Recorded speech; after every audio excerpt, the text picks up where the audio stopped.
কেমন আছো বন্ধুরা? আমি খুব খুব ভালো আছি। এই দেখো, প্রথমে আমি করলা কুমড়ো পেঁয়াজটা ভেজে নিলাম।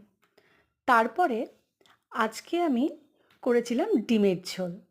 ডিমের ঝোলের জন্য এই যে মশলা বাটছি, পেঁয়াজ, রসুন, লঙ্কা, আদা আমি সমস্ত কিছু বেটে নিলাম। করলা ভাজাটা হওয়ার পর কড়াতে সামান্য তেল দিয়ে নিলাম। দেওয়ার পর পেঁয়াজটা আগে ভেজে নিলাম। পেঁয়াজটা একটু ভাজা ভাজা হয়ে গেল যেই মশলাগুলো দিয়ে সব কিছু দিয়ে কষতে থাকলাম। তারপর যে একটু তেল ছাড়লো, ডিমটাও আমি এর সাথে দিয়ে দিয়েছি। ডিমটা দিয়েও কষতে থাকলাম ভালো মতো। তারপরে আমি কষাকষি হয়ে গেল, জল ঢেলে দিলাম। এরপর ফুটতে থাকলো আমার ডিমের ঝোল। সুন্দরভাবে তৈরি হয়ে গেল আমার ডিমের ঝোল।